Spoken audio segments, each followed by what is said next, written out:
Cerita mempersembahkan Sabda Pandita Ratu.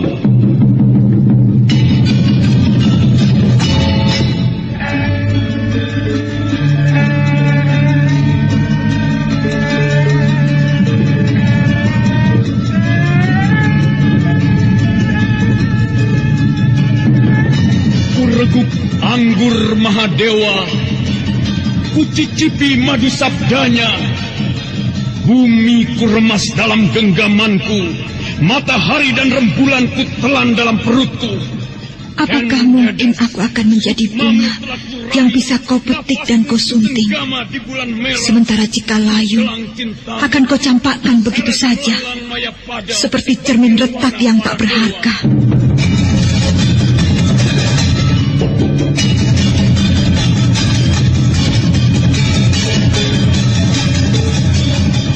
Sabda Pandita Ratu, sebuah kisah penuh dilema, tragedi cinta anak manusia, perebutan tahta, mabuk harta dan duniawi, serta silaunya kehormatan, di mana keangkara murkaan merajalela karena dendam yang membara.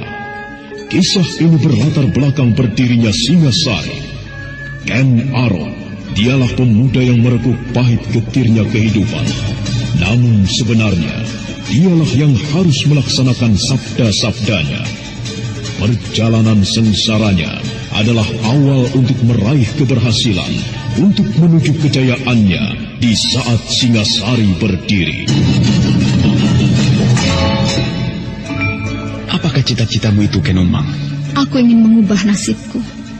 Aku bosan dengan kehidupanku selama ini yang terlunta-lunta, akrab dalam pelukan kemelaratan. Kadangkala aku berangan-angan, aku adalah seorang istri dari Patih. Bahkan lebih gila lagi, aku berangan-angan, andai kata aku adalah seorang permaisuri, maka akan terhapus semua masa silamku, terhapus lenyap, tidak bersisa semua kenangan buruk yang kumiliki. Itulah cita-citaku, Kakang Ken Arok. Bagaimana dengan kau, Kakang? Aku ingin menjadi seorang raja.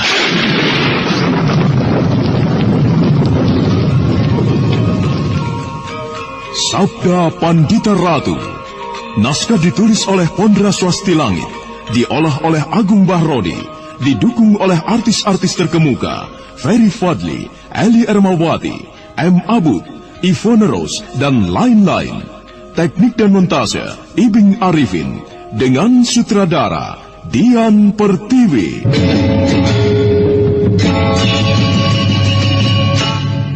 Sabda Pandita Ratu. Kali ini dalam episode ke-12 dengan judul Candi Swambara Budura, dan para pemain M. Abud sebagai Ken Arok, Haris sebagai Prangkolapati, Nanang sebagai Tiposari, dibantu oleh Francisca, Sugiono dan Pegis, dan Asdi Suhastra, pengantar cerita. Pemomong Ken Dedes itu segera melaksanakan perintah momongannya. Bibi Wulingi bergegas menyediakan segala sesuatu yang dibutuhkan, dupa dan kemenyan, serta arang yang akan dibakar. Tetapi ternyata, Ken Dedes menghendaki sebuah upacara yang lebih lengkap. Ken Dedes minta disiapkan air setaman untuk mandi dan keramas. Dibantu oleh Bibi Wulingi, Ken Dedes segera mempersiapkan diri, seolah pasrah pada kehendak dewata, apapun yang akan terjadi. Maka beberapa saat kemudian, Ken Dedes telah berada di sanggar Pamujan dengan rambut basah kuyup dan tubuh hanya dililit oleh kain emban. Bi justru akan mengganggu ketenanganmu, pemusatan pemikiranmu, Nduk. Tidak, Bibi Wulingi. Bibi tetap di sini. Temanilah aku dan bantulah aku dengan doa. Semoga aku berhasil menemukan jawaban yang jelas. Baiklah, Nduk. Bibi akan nungguimu. Nah, mulailah. Arang di atas anglo telah menyala. Bibi Wulingi harus mengipasinya dan meniupnya beberapa saat agar api terus berkobar. Dengan jiwa yang pasrah sumarah, hanya dengan satu niat pasrah pada kekuasaan Hyang Batara Agung Sang Pencipta Jagat Raya ini, Ken Dedes memulai mengheningkan cipta. Bau kemenyan kemudian memenuhi ruangan itu. Berbaur bau khas dupa dan ratus, siap menghantarkan Ken Dedes untuk menjelajah sebuah dunia di luar dunianya sendiri. Seiring waktu yang terus bergerak, kian lama kian larut Ken Dedes di dalam doanya. Aduhai Yang Batara Agung, sesembahan hamba. Sang Yang Widi Wasa penguasa jagat raya, terimalah hamba yang menghadap untuk mencari kejelasan yang menyiksa hati hamba atas takdir yang bagaimanakah yang harus hamba jalani. Wahai Yang Batara Agung, izinkanlah hamba mengetahui secuil rahasiamu atas takdir yang harus hamba jalani. Izinkanlah wahai para dewa, izinkanlah hamba. Semakin larut Ken Dedes di dalam doanya, semakin sempurna ia hanutupi babahan Hawa Songo, 9 lubang di dalam tubuhnya sebagai kelengkapan atas nafsu. Dan sesuatu yang tidak lumrah itu pun terjadi. Bibi Welingi memperhatikan apa yang dilakukan oleh Ken Dedes berdesir. Jagat Dewa Batara, betis Ken Dedes bercahaya. Oh, jelas aku tidak salah lihat. Iya, aku tidak salah lihat. Betis Ken Dedes momonganku bercahaya. Meski lamat-lamat. Oh, jaga Dewa Batara. Benar-benar kewahyuan anak itu. Cahaya itu jelas sebuah pertanda gaib. Pertanda kelebihan di atas keadaan yang lumrah. Dengan tegang dan seksama, Bibi Welingi memperhatikan apa yang dilihatnya. Asap dari kemenyan yang terbakar, berbaur asap dupa, mengalir tanpa henti-hentinya. Semakin lama ruangan itu dipenuhi oleh asap keputih-putihan. Ken Dedes menjelajahi angan-angan atau menjelajahi dunia di luar dunianya sendiri tanpa kendali. Berbagai sosok wajah muncul di dalam benaknya silih berganti. Wajah ibunya yang telah tiada, wajah ayahnya Empu Purwa Surya Suci di Panawijen yang melimpahinya dengan penuh kasih sayang. Wajah Kameswara, lelaki yang dicintainya, tetapi entah mengapa tidak bisa menjangkau dan dijangkaunya. Wajah Senopati Banjarsari dan Senopati Narasingha. Semuanya terus berputar dan berputar, untuk kemudian penglihatan batin Ken Dedes singgah di sebuah ruangan aneh yang berada di balik air terjun. Ken Dedes mencoba mengenali siapa sebenarnya perempuan itu. Bibi Welingi yang justru terlonjak ketika melihat sebuah bayangan yang muncul dari tiada menuju ada, lamat-lamat tersaput dupa. Jaga Dewa Batara. Wah, keanehan apa lagi yang aku lihat ini? Tidak, sedang bermimpikah aku? Aku melihat seorang perempuan. Iya, cantik sekali. Wah, tidak bermimpikah aku? Oh, siapakah kau? Mengapa engkau menempati diriku? Mengapa engkau berada dalam diriku? Apa salahku hingga kau harus berada di dalam tubuhku? Siapakah kau? Kau tidak bersalah, Ken Dedes. Yang terjadi adalah kehendak dari Hyang Batara Agung. Lalu siapa kau? Mengapa kau harus menempati tubuhku? Namaku Diah Ratu Sanjaya Warsa. Aku kemudian bernama pula Maharani Sri Sanjaya Warsa. Aku harus menyatu dalam tubuhmu, karena aku memang harus lahir kembali ke dunia ini untuk mendampingi suamiku. Siapa suamimu? Suamiku adalah Rakai Mataram, Rakai walaingku kumbayoni. Karena takdir, suamiku harus lahir kembali ke dunia ini pula.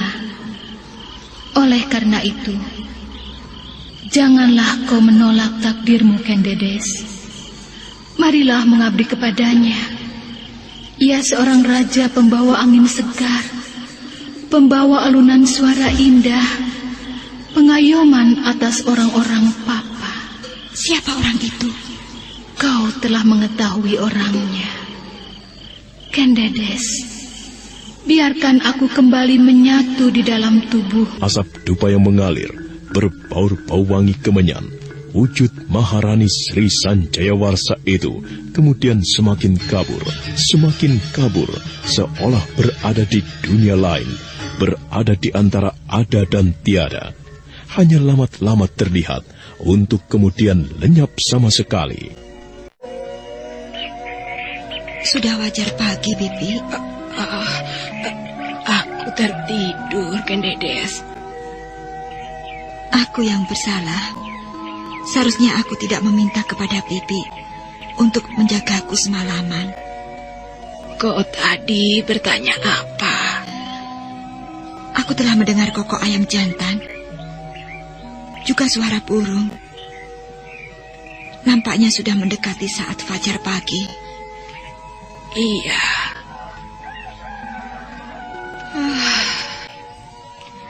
Aneh. Mengapa aku bisa tertidur? Bukan hal yang aneh, Bi. Bibi mengantuk, dan karena itu Bibi tertidur. Sudahlah, hal itu tidak perlu dipersoalkan. Duh, ada apa, Bi? Bagaimana, Duh? Bibi menyaksikan keadaan yang aneh sekali. Bibi melihat hal yang tidak masuk akal. Sebenarnya, apa yang telah Bibi lihat? Aku melihat perempuan yang cantik sekali. Kecantikannya mengimbangimu, mesti tidak melebihimu. Kau cantik, dan perempuan itu juga cantik. Bibi melihatnya lamat-lamat, seolah muncul dari asap kemenyan dan dupa yang terbakar. Bibi melihat perempuan itu? Iya, benar, Nduk. Bibi melihatnya. Dialah orang itu, Bibi. Orang yang aku katakan, jiwa lain yang bukan diriku, akan tetapi menempati tubuhku. Bagaimana pendapatmu, Bibi? Lalu, siapakah perempuan itu, Nduk? Berasal dari manakah dia? Ia seorang permaisuri raja dari sebuah kerajaan yang telah punah di masa silam. Kerajaan itu bernama Mataram. Jika demikian, nampaknya memang telah menjadi bebesten takdirmu yang tidak bisa kau hindari, Nduk. Benarkah demikian, Ken Dedes? Benar, Bibi. Jika demikian, kau harus menerimanya dengan ikhlas dan pasrah. Iya, Bibi. Aku memang harus menerimanya dengan ikhlas dan pasrah.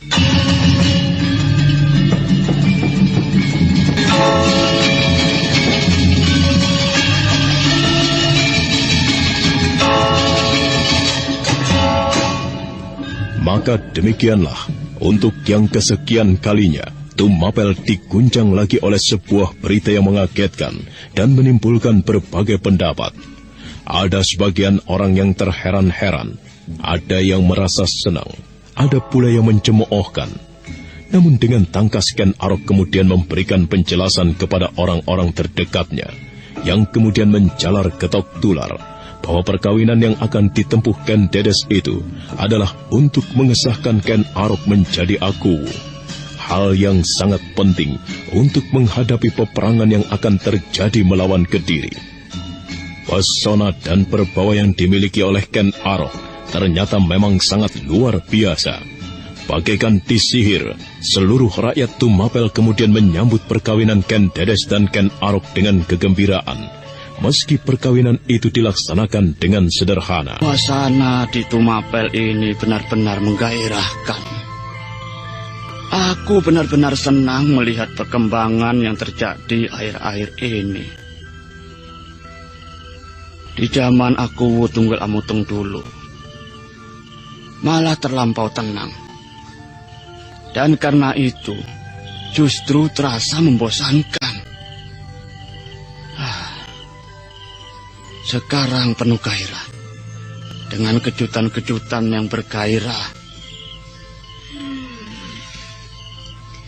Mengkodisi, Pak Ne. Apa, Bu Ne? Omonganmu tanpa ujung dan pangkal. Yang kau maksud itu apa, toh, Pak Ne? Sudah dengar berita apa belum? Berita apa? Tuan Putri Ken Dedes dikawini oleh pimpinan prajurit yang menggegerkan itu. Itu dia, Ken Arok. Hah? Ken Arok? Yang kau ceritakan, ia perampok yang menunggang kuda itu, toh, Pak Ne? Iya. Golek ora patut, toh. Tuan Putri Ken Dedes kan baru saja kematian suaminya. Belum larut duka yang ditinggalkan suaminya. Atau apakah Tuan Putri Ken Dedes justru merasa gembira, toh, Pak Ne? Penalaranmu itu sempit sekali, Mbok Ne. Yang kau lihat justru apa yang nampak di luar. Apa yang terjadi di dalam justru sebuah pengorbanan. Tuan Putri Ken Dedes melakukan pengorbanan yang luar biasa. Kau pikir apa mudah baginya untuk mengambil keputusan seperti ini? Yang pasti akan mengundang cemooh, menimbulkan penilaian buruk dan bahkan tanda tanya. Tetapi orang-orang Tumapel bukan orang yang bodoh. Kita justru melihat betapa Tuan Putri telah melakukan tindakan yang luar biasa. Aku kok isi orang ngerti karo sing mbok karepke, Kang. Kalau ada orang Tumapel yang bodoh, kaulah orangnya, Mbok Ne. Loh, kok malah membodohkan aku? Istrimu sendiri, toh, Pak Ne? Begini, Mbok Ne. Tuan Putri melakukan tindakan itu benar-benar sebuah pengorbanan yang luar biasa. Kau melihat bagaimana perkembangan yang terjadi antara Tumapel dan Kediri. Tumapel dan Kediri diambang perang. Apa yang dibutuhkan oleh Tumapel dalam keadaan seperti ini? Tidak lain adalah seorang pemimpin. Seharusnya siapa yang menjadi pemimpin? Tentunya Tuan Putri Ken Dedes atau anaknya. Tuan Putri Ken Dedes tidak mungkin. Anaknya juga belum lahir. Nah, dalam keadaan seperti ini dibutuhkan seorang pemimpin. Orang itu adalah Ken Arok. Dengan Ken Arok mengawini Tuan Putri Ken Dedes, berarti Ken Arok akan mendapatkan kewenangan yang luas. Apakah Ken Arok itu nantinya akan menjadi aku, toh, Pak Ne? Ya, dengan sendirinya, toh, Mbok Ne. Siapapun yang menjadi suami Tuan Putri Ken Dedes akan menjadi akuwu di Tumapel. Berita yang muncul di Tumapel berikutnya adalah benar-benar biang dari segala berita.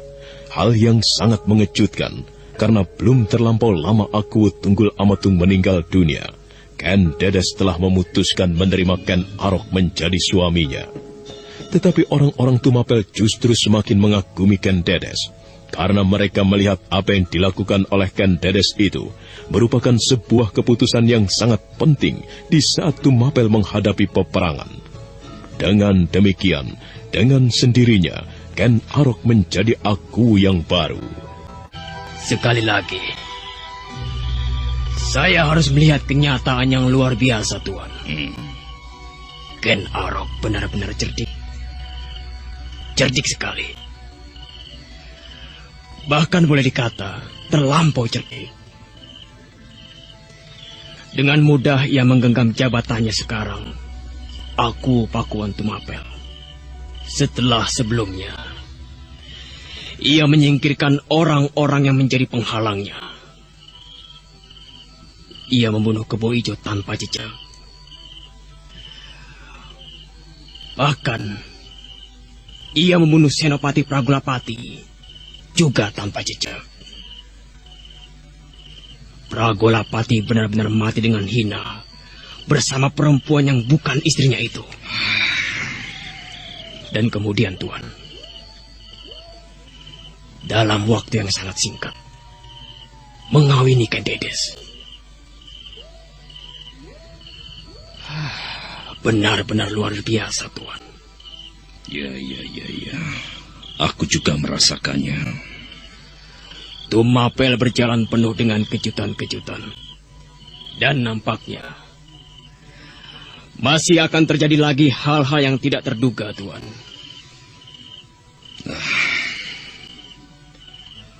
Bagaimana perkawinan itu sendiri menurutmu?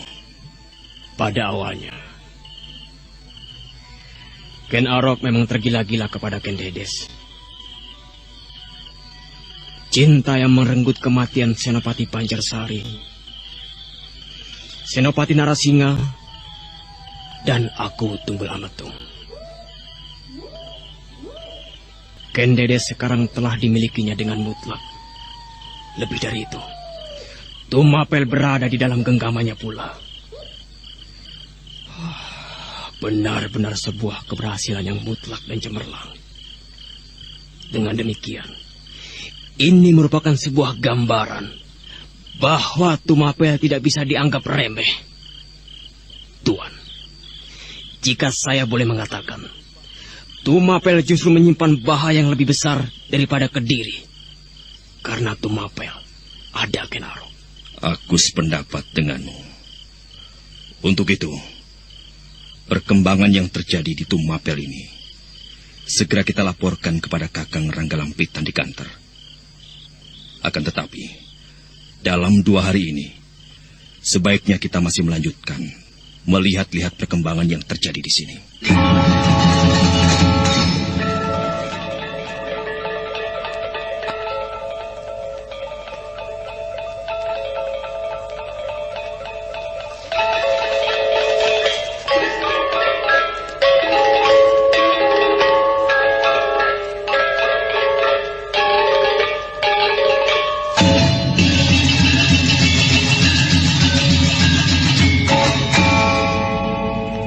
Waktu terus bergerak. Senopati Rudra Bondo yang pernah menjadi pimpinan pengawal istana Kediri dan kemudian menggegerkan Kediri dengan ulahnya yang tidak terduga-duga, ditemani oleh Diposari, menyaksikan gerak dan gairah yang terus meluap di Tumapel. Ken Arok ternyata mempunyai kemampuan membakar dan menggerakkan serta membangkitkan semangat bagaikan api yang berkobar mengantar-kantar. Rudra Bondo dan Diposari harus melihat kenyataan yang mendebarkan ketika mereka mengintip kegiatan keprajuritan di alun-alun.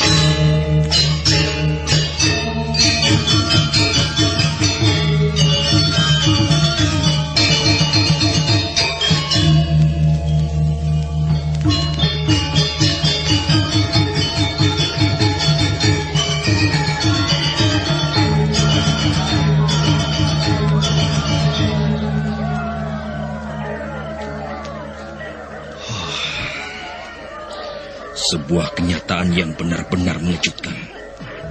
Dari desa-desa, dari mana-mana tempat, para pemuda datang dengan kemauannya sendiri dan bergabung menjadi pasukan pengawal. Digembleng dengan cara yang khusus. Kemampuan para pemuda itu benar-benar mendebarkan. Lapangan penuh dengan lautan manusia. Kediri akan lumat. Aku yakin menghadapi Tumapel yang triwikama seperti ini, Kediri akan lumat. Tetapi jangan lupa, Tuan, jika Ganter tidak pandai-pandai menyiasati perkembangan yang terjadi, Ganter mungkin akan menemui nasib seperti Kediri yang baru saja Tuan. Demikianlah. Beberapa hari kemudian, Senopati Rudra Bondo bersama Diposari telah berada di Ganter, melaporkan perkembangan yang terjadi kepada Ranggalampitan. Ranggalampitan mendengarkan laporan itu dengan seksama, dengan sikap yang bersungguh-sungguh dan sama sekali tidak meremehkan. Kuakui, ia memang benar-benar orang yang luar biasa. Beberapa orang Brahmana yang aku mintai keterangan memang meramalkan bakal kehadirannya. Seseorang yang membawa pertanda kasih dewa-dewa. Yang membuatku penasaran sekali dan aku ingin bertemu dengannya. Apakah dengan demikian Kakang akan pergi ke Tumapel? Tidak perlu. Tetapi aku percaya kelak ia pasti akan menemuiku. Ia mempunyai kepentingan dengan tawaran kerjasamanya itu di Posari. Bagaimana, Tuan? Ulangi bagaimana pesannya. Ken Arok menawarkan bentuk kerjasama untuk bersama-sama menghadapi Kediri. Akan tetapi dengan sebuah syarat. Ken Arok yang memimpin. Kelak jika peperangan usai, Ken Arok yang akan menjadi raja. Bukan main. Lalu? Jika Ganter tidak bersedia, sebagaimana Kediri, Ganter akan digilis hancur lebur. Bukan main. Benar-benar sebuah ancaman yang penuh percaya diri. Menyimpan kesombongan yang tiada terkira. Tetapi aku senang. Aku senang dengan ancaman itu. Bagaimana dengan sikap kita, Kakang? Kita akan memanfaatkan mereka. Ada baiknya saya mengingatkan Tuan, kita harus berhati-hati. Jangan-jangan kitalah yang akan dimanfaatkan oleh Ken Arok. Kita lihat saja nanti.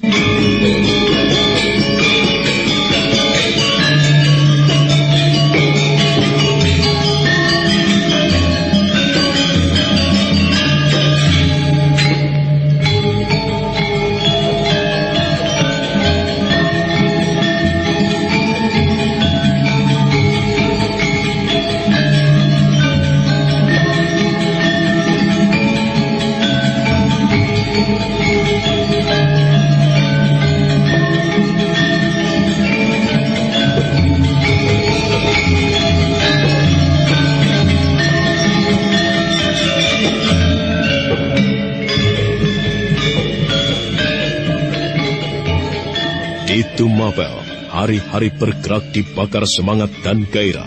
Pemuda-pemuda berdatangan menggabungkan diri dengan pasukan Tumapel segelar sepapan yang akan menggilas Kediri dan kemudian menjadi saka atas berdirinya sebuah negara baru, Singasari. Namun pada suatu malam, di istana Tumapel, Ken Arok terkejut ketika merasakan udara yang mengalir membawa kekuatan sirap yang maha dahsyat. Ken Arok tersentak karena ada orang yang mampu melakukannya. Kekuatan sirap yang besar sekali. Gila, ada orang bermaksud buruk di Tumapel.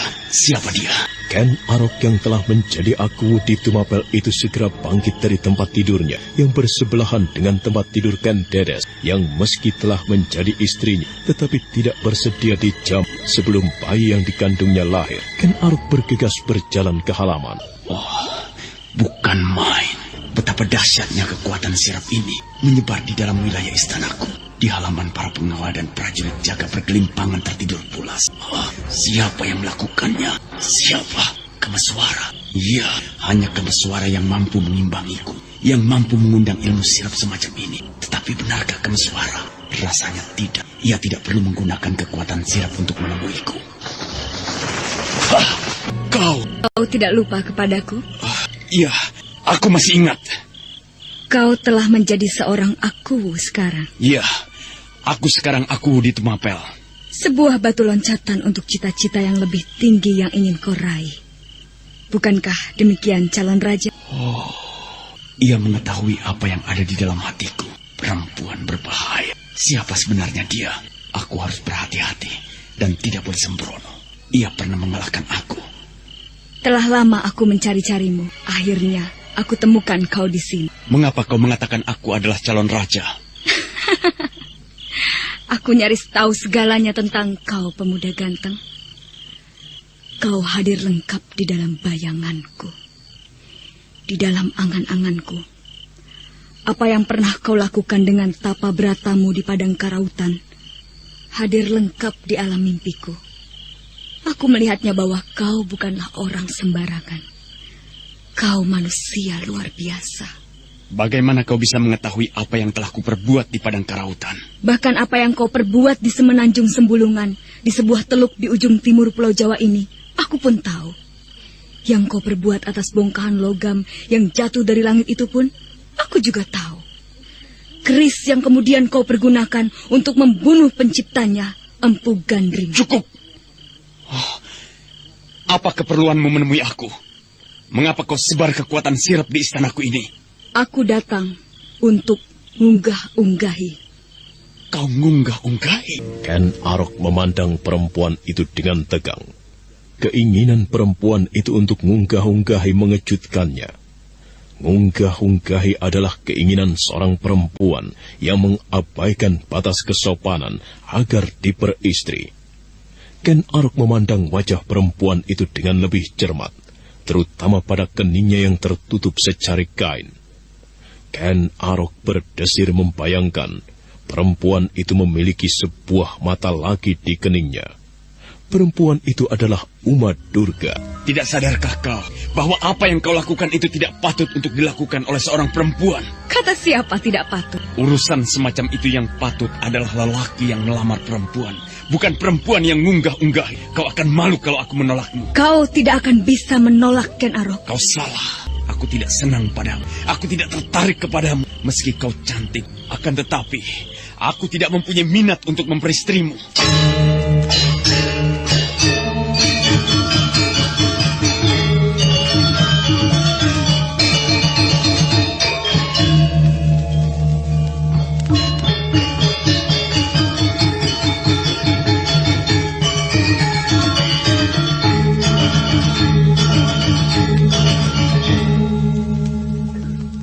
Tertata rapi kalimat yang diucapkan oleh Ken Arok membuat perempuan berikat kepala itu sedikit tertegun. Sesaat kemudian, perempuan yang bernama Uma Durga itu justru mengumbar senyumnya. Sekejap dia melangkah lagi, mendekati Ken Arok yang berdiri. Bahkan jaraknya terlampau dekat. Uma Durga yang tidak berhitung masak-masak atas keinginanmu. Aku tidak pernah salah perhitungan. Semua apa yang aku kehendaki harus terjadi. Dan kau tidak bisa menolak, Ken Arok. Kau tidak mempunyai pilihan kecuali memenuhi keinginanku. Sayang sekali, Nyai. Aku tidak mau. Pertimbangkan, Ken Arok. Kau akan mengalami kesulitan jika kau tidak mau. Kau bukan apa-apa bagiku. Setinggi apapun kemampuan kanuragan yang kau miliki, namun kau tidak akan bisa mengalahkan aku. Jika kau tidak mau, aku bisa menjadi ganjalan kesulitan bagimu. Aku akan berpihak kepada Kediri. Pasukanmu akan hancur berantakan. Gila. Nah, pertimbangkanlah hal itu baik-baik. Aku tidak mau ditekan. Dan tidak akan ada orang yang boleh menekan aku. Kau pun tidak. Aku bisa membakar istanamu dengan tatapan mataku. Persetan! Sebaiknya, sekali lagi kau pertimbangkan, Ken Arok. Persetan denganmu. Aku akan membunuhmu. Aku tahu kau penjelmaan iblis. Uma Durga yang selengkapnya bernama Uma Durga Parabandar segera mengikatkan ikat kepalanya yang semula menutupi keningnya pada leher. Kedua matanya terpejam dan sebagai gantinya mata yang berada di kening itulah yang kemudian terbuka. Jika kau tidak mau menjadi suamiku, memberikan benihmu dalam rahimku, lebih baik kau mati di tanganku. Perempuan tidak tahu malu. Jadi itu yang kau inginkan? Ya, layani aku. Berikan benihmu kepada, dan aku akan menjadi ibu dari calon raja besar. Sayang sekali, aku sama sekali tidak berminat. Andaikan kau telanjang sekalipun di depanku, mempertontonkan kemolekan tubuhmu, aku akan memanggil pekatik perawat kuda agar memuasi hasrat. Setan keparat, matilah kau di tanganku, orang tidak tahu diri. Uma Durga serasa terbakar wajahnya. Kata-kata tajam dari mulut Ken Arok itu ternyata mengoyak hatinya. Mata yang berada di kening itu memandang kemerah-merahan, serasa menyimpan kekuatan maha dahsyat atas apapun yang akan tertimpanya.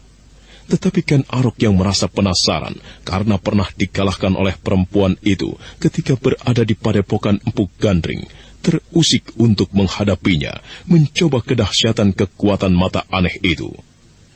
Nah, apa yang akan terjadi kemudian? Saudara pendengar, untuk mengetahui jawabannya, ikutilah kelanjutan kisah ini dalam seri berikutnya. Sampai jumpa.